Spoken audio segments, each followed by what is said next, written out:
Hello everybody, this is Warpster77 tuning into a new subject that I like to do. This is story time. And not a scary story, but this was a story I made up a long time ago actually. This is the the UCA Wars, and the FAL Wars. On Endo, the two continents now wage war. The FAL.US party took the continent of Osai by storm. The country Falcus led its massive secret army to conquer the continent shore to shore. The United Companions Army, or UCA, led a quick retaliation, only to be devastated and lose over dozens of island ground between the two continents. It was decided by the UCA military and civilian council that the Project CY system was initiated. This program was developed over 50 years ago. Recruits were transplanted with neural uplinks that enabled more productive measures. The neural implants located at the left temple of their skull acted like a cybernetic spinal cord. Basic training incorporated the neural implants after only 4 months of basic. Severely outnumbered, the UCA was near the threat of invasion of their own continent, Juarez. They needed victories, so the Mavericks were deployed. The Mavericks were an elite brigade of volunteered Special Forces members with elite training of 2 years. The UCA was slowly gaining ground due to the ground engagements, but the Navy and Air Force of the FAL military were far more advanced. Now only 3 main island checkpoints stand between the advancing FAL US armies and the defeated UCA. Master Bantham Michael Saavedra held a CE-Ved-1 fragmentation grenade in hand. His other 3 surviving Mavericks were pinned in an adjacent bunker. A platoon of FAL troops were slowly inching closer to their position under heavy fire from the turret. Smoke plumes erupted from the hillside, which dissolved the FAL troops from view. Saavedra threw the pin to the sand and revealed his position only 30 meters away from the beachhead. He lobbed the grenade into the white smoke and heard a loud scream from a soldier before the explosion. Saavedra chimed his comlink. "Leve, give me cover fire with the turret now!" "On it, boss!" Levy said, ripping shells from the buckets and loaded the twin belts into the feeds, or mals. The vibration sent through the ground was equivalent to a small earthquake. Twin streams of 17.18 by 58 millimeter rounds spewed from the rotating quadriceps barrel mincer. Saavedra leveled his CE-3 Alpha command rifle and loaded an extended mag into the gun. The built-in prong sight with red dot custom proved more accurate as Saavedra punched both beachhead turrets operators in 2 shots. The beach was open with a thin tree line and a tree spread of 4 feet on average, but the grass provided good cover and camouflage. He scuttled down closer to the beachhead without further detection.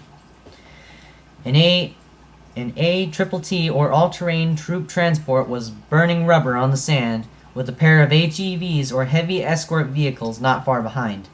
His personal detection unit's heads-up showed a 2-man team advancing on his position. Saavedra drew out his CE-E 5-beta pistol and impact knife. He pinned his back against the tree and sunk low to the ground. His knife glowed, ready to rip and tear the next person he saw. Saavedra remained perfectly still until he saw both the backs of the FAL spooks. Saavedra sprang onto the closest one and sunk the heated blade into the back of the FAL's neck, while the other one simultaneously fired a 13.7 CAP armor-piercing round into the other FAL back and side. Bullets whizzed as the transport quickly deployed 10 FAL soldiers. The HEVs were providing covering fire as the 10 FAL troops moved up. Saavedra chinned the comlink. "McGulligan, ready the M1 rocket launcher." "Yes, sir," McGulligan replied. Saavedra saw a creek behind him, so he ran towards the creek. Bullets followed, but Saavedra returned fire with his pistol, emptying the 12 remaining rounds. 2 stray bullets wounded a FAL trooper, but didn't stop the advance. Saavedra dived into the water. He noticed a little overhang which looked good enough to hide in. He pressed his back against the dirt wall. The creek only being 5 feet deep, Saavedra had to hunch and crouch. The FAL troops fanned out as Saavedra felt dirt fall on his head as he heard footprints follow suit. A few Hooler time grenades flew into the water. Saavedra backtracked until he was a safe-ish distance away and caught a glimpse of the bunker where the rest of his team was held up in. Saavedra crept up his way towards the bunker when an HEV pulled up directly in front of him, almost running him over. Saavedra tried to pull out his pistol, but the turret leveled directly at him. "Suck on this!" someone shouted as the HEV was launched onto its back wheels. McGulligan crouched behind a fallen tree as the smoking barrel of the S-1A2 rocket launcher in his hands was steaming at the targets. "Nice shot," Saavedra said in relief. "Thanks," McGulligan said. "Ah!" A scream of pain came from McGulligan as the FAL squad looped back to their position. Bullets tore through McGulligan, and his neural uplink self-destructed, destroying his face. "McGulligan!" Saavedra said, firing at the 9 advancing troops. All remaining bullets hailed at the troops and dropped 4 of them. Saavedra turned and saw the bunker only 100 meters away. Saavedra pinned himself against a tree trunk, but bullets ripped through the tree in half. Saavedra dived with the tree and laid next to it low in the ground. The 5-man team moved in. Saavedra heard the footsteps approaching. Suddenly, a heavy machine gun roared like thunder and mowed down the fire team. Saavedra looked up and saw Leve in the bunker aiming the turret at the now remains of the fire team. "Thanks, Leve," Saavedra said, chinning his comlink. "No problem, sir," Leve said. "Leve, get your ass down here on the double. I need to regroup and get Sasha on the way back." "Yes, sir," Leve said as he mounted his gear. "Sniper!" a voice on his comlink said. It was Sasha on the line. "Leve, hit the dirt!" Saavedra said. A shot rang and Leve did hit the dirt, but not in one piece. His neural link self-destructed. "Damn! Sasha, you're still at your point, correct?" "Affirmative, sir, but under heavy fire," Sasha said as firing rang in the comlink loud enough, and Saavedra knew the comlinks pretty much drowned anything out that wasn't too close. "I'm coming. Stay put," Saavedra said, heading towards the pillbox only 300 meters behind the bunker. "They're advancing position," Sasha said nervously. Saavedra heard her rapid-firing rifle frantically shooting at the hostiles. "Hang in there," Saavedra said as in a full-out sprint. The rapid fire of the assault rifle rang.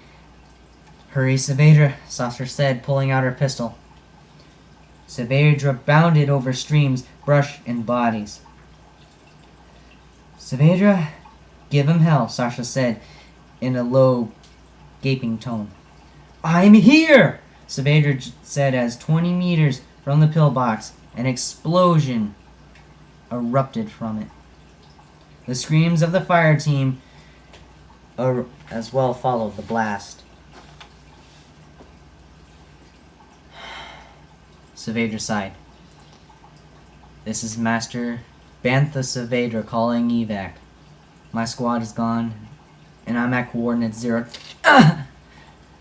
Saavedra felt 3 punches in his lower back. Saavedra collapsed and felt 1,000 pounds weigh down his eyelids. He coughed and blood flowed through his lips. But yet it felt dry as a desert. Saavedra then blacked out. Saavedra then woke up to the screams of terror. "Run! Run for your lives!" as one of the FAL troops said, tripping over Saavedra. Saavedra coughed and met his eyes with the FAL trooper. The FAL trooper, his brown eyes were as white as saucers, and his face white like a ghost. He covered his face with his arms, in horror, trying to somehow believe that his arms were an impenetrable wall of safety from the monster following him. Saavedra saw a silver figure come out from behind the FAL trooper, like an apparition, a glimmer almost. The figure gripped the trooper's helmet and with one hand sunk a knife into the top of the trooper's skull.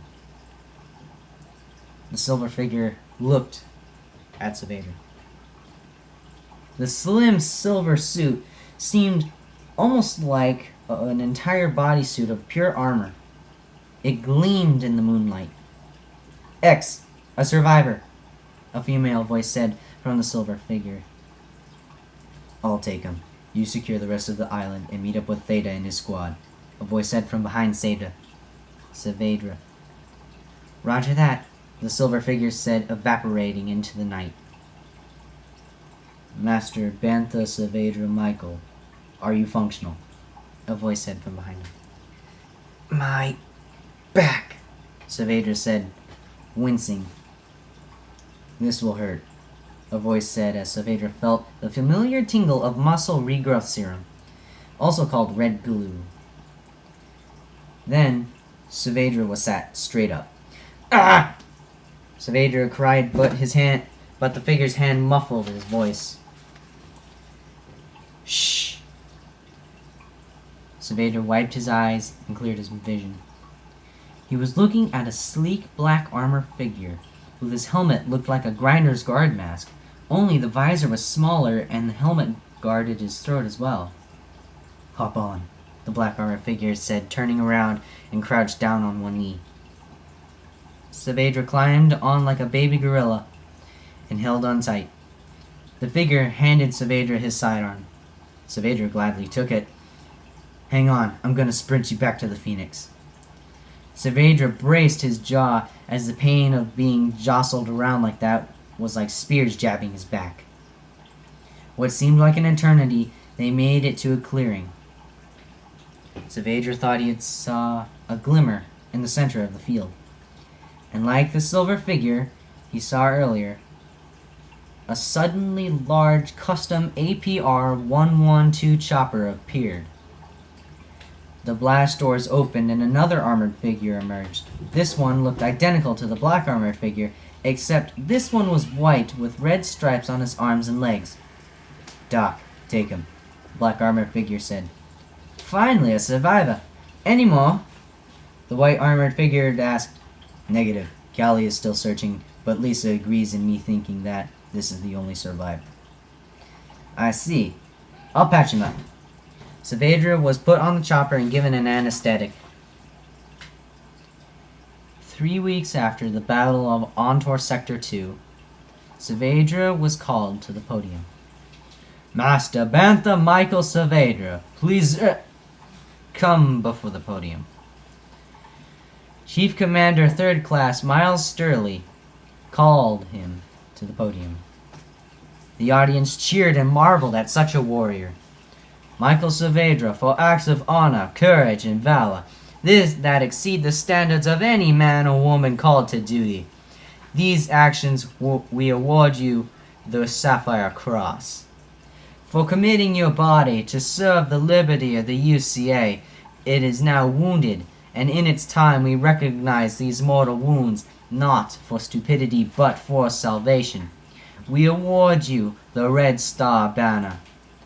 Finally, for your leadership in spending the lives of your team, and you returning with a victory, buying us much needed morale, time, and territory, we award you the Silver Star Survivor.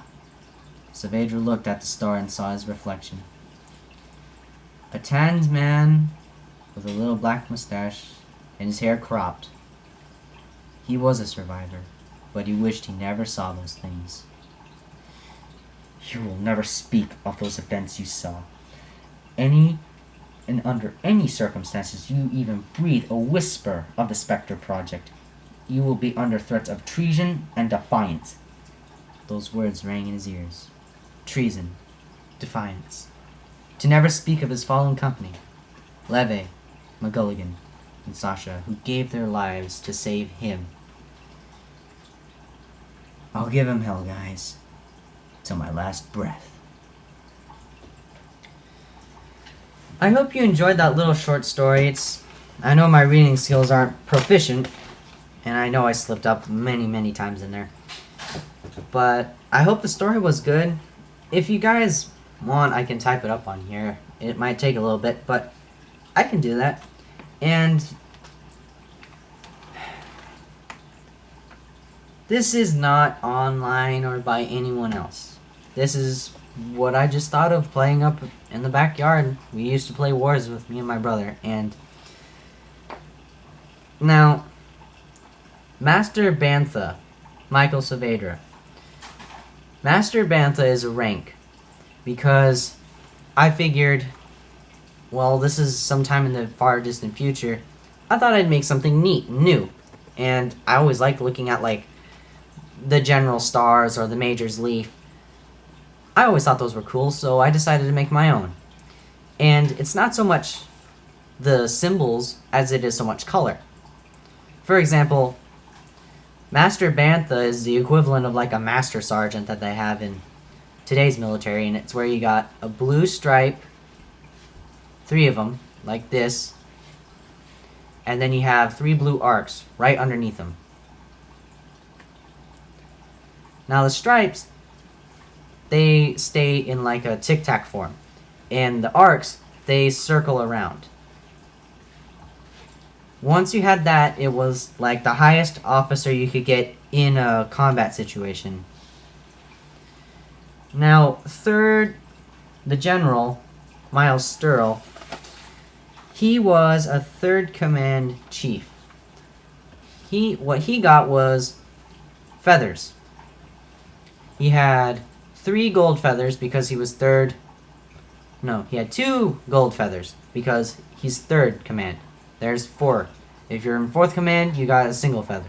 If you are in 3rd command, you have 2 feathers. And they're all gold. The awards. The Sapphire Cross is basically a bronze star in our equivalent. If you do something really daring and heroic, you'll get a Sapphire Cross, which is what, well, Savadra Maverick did. The red banner, the red star banner at any rate, is basically like a purple heart. If you're mortally wounded, you get an appreciation measure for that. Like he said, you gave your body for this, and here's some recognition. And the Soul Survivor Star. This one I made customly for this story, I think, because there's other ones where they have, like, lose all their team and they don't get that. And that's like, if you survive a great battle with your team giving their lives rather than wasting their lives, you get that award. And I just thought I needed to clear that up because this is nothing like most people couldn't relate to unless, well, they knew the whole thing. Now, the Spectre project, the armor suits, I'm gonna tell you right now. If any of you ever seen a welder's mask, that's what I was going for. And, well, the Spectres, I guess I'll do later because I have a whole page or 2 for them. And I hope you enjoyed the little story, and if you did, like, give it a comment or something like that. And I know you won't be watching it twice, I'm pretty sure of that. But, in the next part, we will see what happens next. Because there's lots of advances in technology for me to explain to you guys. And I will see you guys later.